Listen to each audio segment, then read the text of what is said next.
Hello Rachna ji, first of all best of luck for this show. जैसे कि कुछ सवाल हैं। How did your journey as an artist begin? So it obviously, like any other artist, it began as a hobby.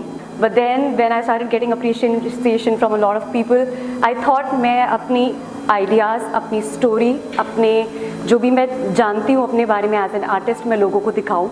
तो मुझे मेरी family के support से एज अ हॉबी को आज मैंने टर्न किया एज अ प्रोफेशन, तो उसके लिए मैं बहुत ग्रेटफुल हूँ। ओके, क्या आपकी कोई आगामी कोई श्रृंखला या विषय है जिस पर आप अभी और भी काम कर रहे हैं आगे के लिए इन फ्यूचर? सो बेसिकली ये जो मेरा नेचर स्पेक्ट्रम की सीरीज़ है, इससे अगर आप मेरी पेंटिंग्स देखेंगे और आप 5 मिनट बिताएंगे उनके साथ, तो वो पेंटिंग्स आपसे बात करने लगेगी, आपको ऐसा महसूस होगा। हर पेंटिंग की एक स्टोरी है, हर पेंटिंग में बहुत ब्रेनस्टॉर्मिंग लगती है। तो ये पूरी पेंटिंग इंस्पायर्ड है 2-3 चीज़ों से, वो मैं आपको बताना चाहूँगी।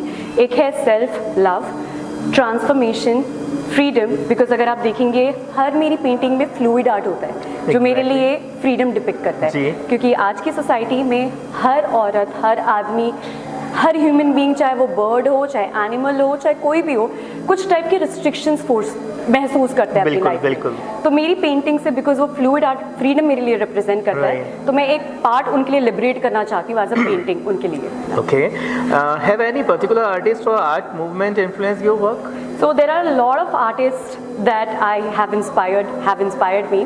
The main artist I would say एक पावनी नागपाल artist है दिल्ली की. She has inspired me a lot because of her feminism based paintings.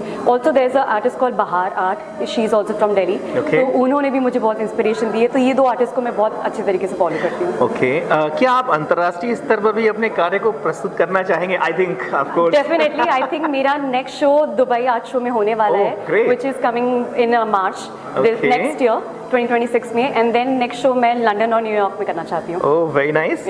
और अच्छा, कला की युवा पीढ़ी को आप क्या मैसेज देना चाहेंगे? मैं उनको ये बोलना चाहूँगी कि आपका अगर कुछ ड्रीम है, आप कुछ भी करना चाहें, कुछ भी चीज़ आसान नहीं होती डेफिनेटली, बट अगर आपके मन में डेडिकेशन है, हार्डवर्क है और पेशेंस है, कोई चीज़ मुश्किल नहीं है। आज अगर मैं यहाँ पे हूँ, it's because of my dedication, hard work and definitely support from the family. Patience is very important, so if you are patient and dedicated towards your work, nothing can stop you. Very nice, thank you. And was there a particular nature setting or movement that deeply inspired you? So basically the societal pressure in women especially drove me towards making these paintings, so that हर लड़की जो एक ही मेरी painting देखेगी वो सोचेगी कि मैं ये painting से अपने आप को महसूस कर रही हूँ। I want to represent myself by putting up these paintings on their walls. Thank you so much, and आज के शो के लिए आपको बहुत सारी शुभकामनाएं। Thank you so much, sir. Thank you so much. Thank you.